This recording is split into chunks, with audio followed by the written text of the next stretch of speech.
Dando início aqui aos inscritos, o senador Exalci Lucas é o autor do primeiro requerimento. Com a palavra, senador. Obrigado, presidente. Senhor Gilberto, os relatórios mostram, né, mais de 250 mil contratos irregulares, que Vossa Senhoria falou isso aqui, com relação ao Banco Master, mais de 1 milhão, o senhor disse, do BMG, e vários aqui sequer tinham validação biométrica. Quando o senhor disse depois que não subiram na plataforma e depois subiram parte disso, quando eles sobem, tem a certeza de que tem a biometria ou simplesmente não dá para fiscalizar isso? Só posso garantir que tanto o Master quanto o BMG, quando subiram na plataforma, está tudo ok, não? Ou pode ter algum problema? Bom, na verdade, são situações distintas, né?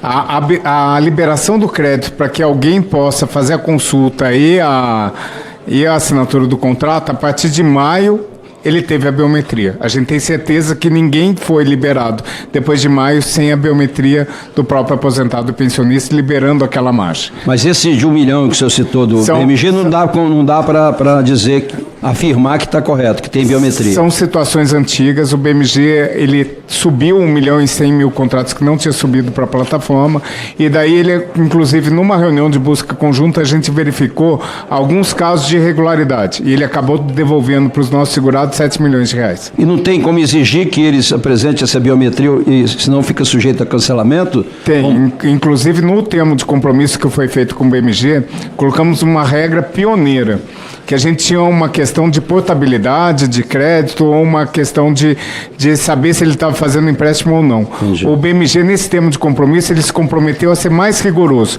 de gravar o vídeo do nosso segurado pedindo o empréstimo ou pedindo a portabilidade daquele crédito. Ou seja... Okay. É porque no desconto associativo teve várias fraudes com relação à própria biometria, pela Xerox, né, pela fotocópia da identidade. Eu pergunto aqui também a Vossa Senhoria. Senhor Gilberto, recentemente nós descobrimos que o presidente Lula e também o presidente do Banco Central, Galípolo, se reuniram, convocaram políticos do PT e o CEO do Banco Master. O motivo dessa reunião nunca saberemos, porque não foi oficial. O presidente se reuniu com o responsável da maior fraude do Brasil. Eu pergunto, o senhor recebeu alguma pressão externa de qualquer dessas autoridades com relação à questão do banco, com relação a esse esquema de suspensão de ACT, Não, nunca, nem dessas autoridades, nem nenhuma outra autoridade. Bem, se os descontos eram feitos em massa, de forma padronizada e sem nenhuma preocupação em esconder essas fraudes, por que os mecanismos de detectação e segurança do INSS não acusaram anomalia já nos primeiros meses? Qual o alerta do sistema? Falhou ou quem falhou foi o próprio INSS, alguém lá do INSS? Desculpa, senador, do desconto associativo ou do consignado? Também, mas nós estamos falando de consignado, vamos no consignado. Isso, do desconto associativo por causa de um esquema criminoso, né? Esquema criminoso. No do consignado, na verdade, o que ocorre? A fiscalização do consignado, que nunca tinha existido, ela começa a partir de 30 de abril a gente fiscalizar a questão dos consignados. Daí, com o auxílio da CGU, a gente verificou que muitos dos contratos não subiam. Sem o contrato ter subido, você não consegue identificar irregularidades. Hoje, o que a gente tem de fiscalização e a gente consegue fazer por ferramentas de inteligência, vendo tipo de contratação. E a ideia é que a gente melhore os mecanismos. Fizemos várias reuniões com o Febraban e a BBC para melhorar essas ferramentas de controle, inclusive com a obrigatoriedade dos bancos pagar uma auditoria externa para poder atestar a regularidade desses contratos, para que traga relatórios para a gente. Isso, na verdade, começou agora a partir de maio desse ano. Senhor Gilberto, o governo PT tenta vender a narrativa de que o governo herdou este problema. Em que data você foi informado oficialmente sobre as fraudes e que solução real você tomou para impedir o roubo? Porque ainda continuam os descontos enquanto o senhor é presidente. O senhor enfrentou este problema ou manteve o problema funcionando? Acho que o senhor falou aqui, mas pelo que o relator perguntou, aqueles bancos, se cometerem irregularidades, continuam recebendo normalmente. Não, na verdade, assim, nós rescindimos vários, suspendemos outros tantos e fizemos termos de compromisso. É importante salientar que a regra de negócio com bancos, ele traz para a rescisão do ACT algumas cláusulas mais específicas. Dentre elas, a reincidência de uma irregularidade. Como esses bancos nunca tinham sido fiscalizados, nunca tinha sido aplicado sanção alguma, não tinha como rescindir. Então, pela primeira vez, eles estão sendo fiscalizados, estão sendo suspensos, estão sendo cobrados, inclusive com a obrigatoriedade da devolução de dinheiro. Agora, o senhor disse que fez auditoria por amostragem, que a auditoria é amostragem. Mas, como vocês fizeram agora no meu INSS, transformando, né, passando a responsabilidade da informação, ou seja, o desconto associativo, o cara tem que mostrar agora que ele que não houve desconto nenhum. O INSS está informando que não teve desconto. No caso do consignado, vocês estão fazendo a mesma coisa, identificando com todos os tomadores de empréstimo, isso não? O que acontece? Quando identificado um tipo de irregularidade daquele banco, a gente detecta todos os contratos que têm aquele tipo de irregularidade. Então, por exemplo, o C6, verificou-se que ele tinha o desconto junto com o clube de benefício. A gente levantou, dentre todos os contratos do C6, quais tinham um clube benefício para a gente cobrar essa situação. PicPay, que foi citado aqui, ele tinha, na verdade, em um período, em um ano, o seguro prestamista. A gente identificou todos os contratos que tinham seguro prestamista. E ele devolveu para os nossos segurados R$2.100.000 já, que é referente àquele seguro prestamista. Então, identificado um tipo de irregularidade, nós daí deixamos de ver a amostragem e vamos para a totalidade de contratos. Eu que fiz a pergunta, inclusive, para o ministro que esteve aqui, o Volney, sobre a questão do PicPay, que é da JBS, que foi direcionado para eles, uma instrução normativa, uma portaria, logo no final do ano, e que foi suspenso na sequência. Agora, o ano passado eu fiz uma denúncia, e o ministro Lupe nem sabia, ficou aqui, né, sem saber. Eu fiz uma denúncia que essa máfia que roubou os aposentados do INSS estava usando crianças que recebiam benefício de prestação continuada para fazer os empréstimos consignados. Eles roubaram dinheiro usando até mesmo essas crianças com deficiência. O senhor confirmou publicamente a existência de um rombo de 12 bilhões. Considerando que você agiu somente, que essa norma, né, de permitir esse rombo de 12 bilhões foi liberado sob sua presidência, porque quando eu identifiquei, falei com o ministro, eram 500 mil crianças. 500 mil crianças. Agora, a informação pública que o senhor mesmo colocou, já chegou a 793 mil. Como é que está essa situação desses contratos? Então, todos os contratos celebrados com crianças tinha permissivo legal. O que acontece? Com aquela lei que foi estendida a possibilidade de desconto de consignado, que foi feito em 2020, para a BPC, incluía aí menores de idade. A instrução normativa não proibia essa situação. Então, o que acontece? Ela era permitida até agosto, quando bloqueamos. Tem uma situação fática. Quando em maio a gente coloca que a única forma de desbloqueio da margem é por biometria, você indiretamente está bloqueando o benefício para a criança, porque a forma de contato da biometria é a base do TSE. Criança de 1 ano, 2 anos não tem base no TSE, então não faz. Então, o que eu posso garantir? Desde maio, nenhuma criança tem mais empréstimo no seu nome daqui para frente. O que a gente pegou foram 754 mil contratos, 784 mil contratos para trás. Agora, o senhor entrou com uma missão, pelo menos dita pelo presidente Lula, de acabar com as filas. É dificilmente se acaba com a fila com relação às pessoas aposentadas e pensionistas. Nós estamos com mais de quase 3 milhões na fila. E, inclusive, tem aí a questão do bônus. O senhor tem ideia, mais ou menos, esse desembolso do bônus de hora extras? Tem isso no orçamento? Não tem? Eles estão recebendo esse bônus, apesar de ter crescido exponencialmente esse crescimento da fila da aposentado e pensionista? Vamos lá. Quando eu chego 30 de abril de 2025, a fila era quase 2.800.000 pessoas na fila. E não sei a razão, esses números não eram divulgados. A partir de abril, por determinação do ministro Vonner, por nossa intenção também, nós começamos a publicar mês a mês a evolução da fila. A fila veio crescendo, ela cai em um período quando tivemos bônus e ela volta a subir no final do ano. Tivemos três fenômenos, na verdade, nesse período. O primeiro, a questão da fila, foi que em julho, por força de uma medida provisória, teve a mudança da regra de renda para o BPC. Isso impactou, porque todos os requerimentos a partir de julho entravam, mas o sistema só ficou pronto em dezembro e só a partir do final de dezembro conseguimos conceder ou negar esse benefício do BPC por causa do cálculo da renda que não estava adaptado.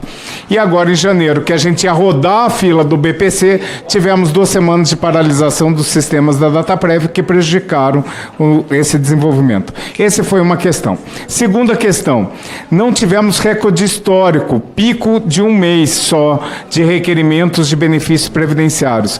Mas tendo em vista todo o nome INSS, creio eu, que estabilizamos num patamar nunca visto no INSS com 1.300.000 novos pedidos mês a mês. Isso impacta. E uma outra questão que são os benefícios por incapacidade, que a gente precisa da perícia médica, que não pertence ao INSS, pertence ao Ministério da Previdência, mas para o cidadão isso pouco importa se é Ministério ou INSS, que tiveram a posse de 500 novos médicos a partir de novembro, que creio eu que vai melhorar.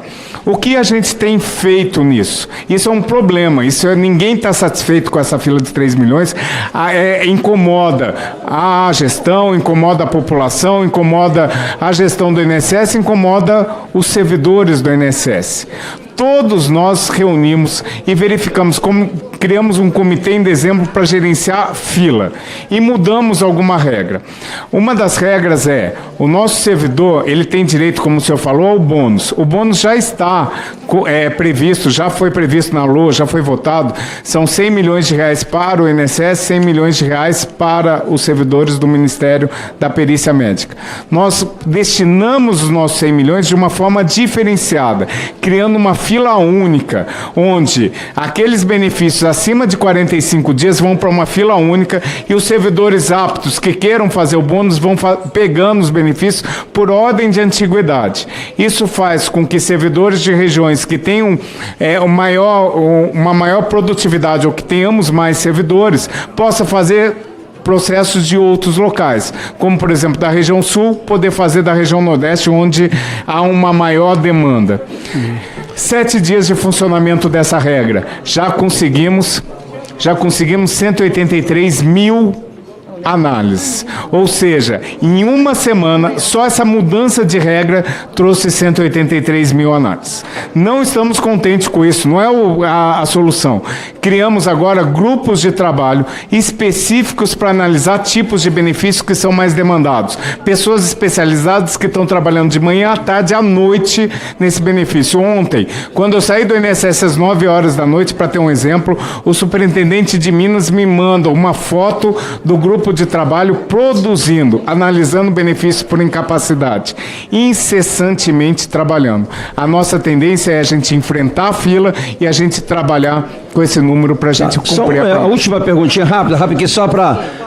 a DataPrev ou o INSS tem condição de saber quais os consignados que descontaram esses planos, essas coisas, de todos eles, de todos os contratos, para poder pedir o ressarcimento para isso? Encerrar, Excelência. Pois é, a última. Sim. Nós temos a base de todo o benefício que tem algum consignado. Mas dá para fazer o desconto para que eles devolvam isso? Excelência. Dá. Então, dá sim. Pois não. Fazer. Deputada Adriana Ventura, por favor. Vamos deixar a Adriana, porque ela está com o voo marcado. E eu, na gentileza de deixando aqui, o tempo vai passando. É muita gentileza, presidente. Presidente, eu primeiro quero saudar aqui o nosso presidente do INSS, Gilberto Valer, o Elvis, a Márcia, obrigada pela presença, obrigada por estarem aqui, pela cordialidade. Eu acho que a gente constrói um país melhor dando essas respostas. Antes de começar o meu indagamento, eu peço até licença, mas é que eu tenho que restabelecer a verdade, porque eu fui muito delicada fazendo uma pergunta legítima aqui para a liderança do governo, e a resposta foi tão grosseira, estúpida. Ele faltou, assim, com o decoro comigo. Se fosse mimimi, eu ia falar que era violência política. Tantas pessoas chegaram para mim e falaram, nossa, como ele foi grosso e indelicado, mas eu só quero restabelecer verdade, eu não vou fazer mimimi de mulher ofendida. Eu quero só falar que aqui, a minha pergunta objetiva foi se ele tinha vazamento, com quem que ele conversava na Polícia Federal, porque ele afirmou que o filho do Lulinha não tinha envolvimento e tinha relatório comprovando isso. E ele leu, falou que eu não lia nada, que eu não tenho que parar de falar bobagem, não sei mais o quê. Eu não vou entrar nesse jogo. E ele leu aqui de uma maneira muito mentirosa essa notícia do dia 24, falando que o relatório da PF sugere que a amiga de Lulinha tem conexão com fraudes. Em nenhum lugar da reportagem, e depois eu desafio qualquer deputado da base do governo, e principalmente os referidos do PT, em nenhum momento a reportagem fala sobre Lulinha, não está envolvido na fraude do INSS. O seu relator já falou isso várias vezes. Eu não vou entrar nesse debate aqui, mas essa questão toda de mentira, mentira contumaz, é o chefe, o Lula, presidente, porque ele prometeu e continua mentindo. Prometeu do sigilo, prometeu da queimada, prometeu que mulher ia ter lugar, e a gente só vê mentira. Então, eu queria pedir para a gente ser cortês com as pessoas aqui. Não desqualifique pessoas, e principalmente deputado sério, eu não admito e não dou liberdade para qualquer pessoinha me desqualificar. E eu queria só reiterar aqui que leiam a reportagem. Essa reportagem mentirosa que ele afirmou é do dia 24. No dia 30 de janeiro, tem a mesma reportagem dizendo a preocupação de Lula com o avanço das investigações do Lulinha do INSS. Eu vou ler só um trechinho para ver como a fala é mentirosa e falaciosa. Olha aqui. Pelo relato levado ao Palácio, o ministro, que está falando do ministro André Mendonça do Supremo, teria questionado a ausência de diligências contra o filho de Lula. A PF poderia já ter pedido pelo menos a apreensão do passaporte de Lulinha. Sequência. Diante das cobranças, investigadores da PF, ouvidos pelo radar, ponderaram que o trabalho em relação ao filho de Lula está sim avançando. A leitura é de que o caso evolui ancorado em provas. O concreto é que há um relato sobre pagamentos ao Lulinha. Quem operaria estaria preso pela PF. Então, das duas, uma. Ou contou mentira, fingiu que leu o que não leu, ou realmente tem vazamento da Polícia Federal. Então eu quero agradecer aqui ao relator Alfredo Gaspar, porque eu já me senti contemplada pela sua fala. E queria pedir, porque a gente mantém o decoro aqui. Violência política eu não admito aqui, para a liderança do governo. Voltando aqui, seu Gilberto, sejam muito bem-vindos. Eu vou fazer 3 perguntas muito breves, até porque o tempo é curto, o senhor já esclareceu muita coisa que eu ia perguntar, mas você pegou o INSS em crise, sem credibilidade nenhuma, e tentando, né, na esperança de tentar tirar aquela situação tenebrosa, né, da lama. Então, a gente tinha, até aquele momento, visto um INSS totalmente inerte, omisso, conivente, cheio de falcatrua. Basta ver a Stefanuto e outros fidelis que estão presos. Então, a minha pergunta é, uma semana depois da sua entrada no INSS, você suspendeu o programa INSS Vale Mais, você já falou, isso daqui está tudo certo. Mas a minha pergunta nós do Partido Novo mandamos um requerimento de informação do meu INSS, veio uma resposta do meu INSS, e o que surpreendeu a todos é que realmente o que foi descoberto é que neste programa especificamente, quando fala do PicPay, em menos de uma semana, você cancelou o programa. Então, até as paredes do INSS e portas sabiam que o problema era da PicPay, que no requerimento de informação está aqui, PicPay, JBS, porque é uma empresa ali do grupo. Então, a minha pergunta é, o que te levou em tão pouco tempo a cancelar esse programa e por que o gestor anterior não fez nada a respeito?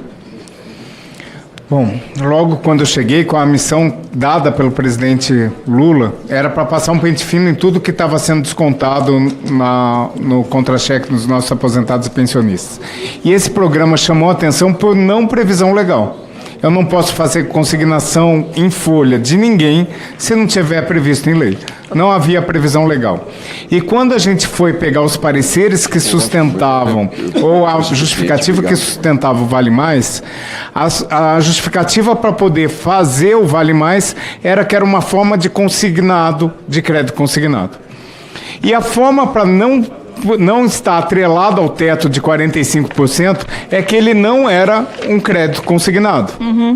Ou seja, uma mesma situação não pode valer para os dois lados. Então, eu logo fiz uma reunião com essas duas pessoas que estão aqui do lado, com o Dr. Elvis e com a doutora Márcia, e falei, temos que suspender imediatamente esse programa, vamos abrir um processo, e depois a gente acabou cancelando, anulando todo o PicPay. Não, muito obrigada. Vale Mais. Eu tenho mais duas perguntas, por isso que eu estou correndo um pouco. Então, assim, ficou claro nessa resposta que a criação desse programa, que o nosso relator falou que era sob medida, foi uma demanda do próprio PicPay. Então, não é que ele foi pensado pelo ISS, lançado pelo ILS, não. Foi pensado pelo PicPay, proposto pelo PicPay e aceito pelo INSS. E tanto assim que esse modelo de negócio só o PicPay participou. Então, a minha pergunta é normal isso acontecer lá dentro, ou o que aconteceu com o PicPay de propor e executar é uma coisa que acontece com outros? Entrou na sua avaliação quando você suspendeu o programa? É normal criarem modelos, serem aceitos? Porque isso daí o PicPay foi lá, propôs e ganhou. Se puder responder bem brevemente, que eu tenho mais duas perguntinhas. Desde 30 de abril, ninguém propôs nada para o INSS. Eu nunca recebi uma proposta de um produto pronto. Eu não recebo ninguém sozinho e sempre é uma análise técnica do INSS para fora. Muito obrigada. Então, isso quer dizer que fugiu completamente do padrão e foi uma coisa realmente direcionada ali com o presidente da época e tudo mais. Ok. Minha outra pergunta é sobre a Crefisa, que já foi falado aqui também. A Crefisa foi vencedora em 25 dos 26 lotes disponíveis, né? Então, agora, se a Crefisa se comportava assim nos descontos associativos, nos benefícios, é natural que a gente pense que também nos consignados. Você tem um número cravado, que só para relembrar aqui para o Brasil ouvir, que falasse da representatividade da Crefisa dos créditos consignados? Um número claro das instituições em números da Crefisa, para a gente poder dimensionar esse problema para quem nos ouve, por favor. Na verdade, a Crefisa ela não foi renovada o ACT desde junho. E era um número baixíssimo de crédito consignado que ela fazia. E isso chamou a atenção. E daí a gente descobriu que por quê? Porque ela vendia um outro tipo de crédito que não consignado, com juro mais alto. E esse foi um dos motivos que a gente suspendeu o contrato de banco pagador. Muito obrigada. Então, assim, só para finalizar, o que a gente vê aqui? PicPay é banco dos irmãos Batista, JBS. Estão envolvidos até o pescoço nas falcatruas do INSS, foi blindado pelo PT aqui na CPMI do dia 4 de dezembro. Quem tiver dúvida, é só assistir CPMI dia 4 de novembro. Crefisa, também esse outro pedaço do escândalo, é o banco das vendas casadas, banco campeão de regularidade, né, segundo o próprio INSS, também foi blindado pelo PT aqui na CPMI do dia 4 de dezembro. Então, senhor presidente, senhor relator, a gente está vendo que esse slogan do PD de defende o Brasil, defende você, eu acho que realmente eles têm que repensar, já que a gente está em ano eleitoral, e mudar para defende os banqueiros, né? Mas nunca defende você. Porque aqui na CPI a gente só não conseguiu ouvir todos os bancos porque o PT blindou. Isso o relator já mostrou e demonstrou. Então, isso é contra os pobres, contra os aposentados, contra os vulneráveis. Assim, tudo coloca na lama para não convocar presidente de Crefisa, de PicPay. E eu faço um desafio aqui. Se for mentira o que eu estou falando, aceite a convocação e vote sim na próxima. Então, a gente já viu aqui os escândalos. Então, eu agradeço bastante a presença do senhor, dos senhores aqui. Obrigada por fazer esse saneamento e vamos em frente. E é só para finalizar, presidente. Pois não, senhor.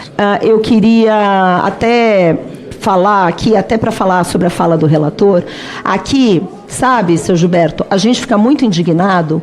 Eu acho que nessa questão da administração pública, que a gente vê que um órgão fica esperando o outro fazer, fica muito preso em instruções e normativas, não sei o quê, e ninguém faz nada, não era minha função tal. Então isso causa uma indignação enorme na gente, né? Então é só para vocês entenderem que a gente fica indignado, porque a gente viu vários que sentaram aqui e falaram mesmo, não era minha função, a gente estava esperando alguma coisa. Então isso para o brasileiro é revoltante. Obrigada, presidente. Obrigado.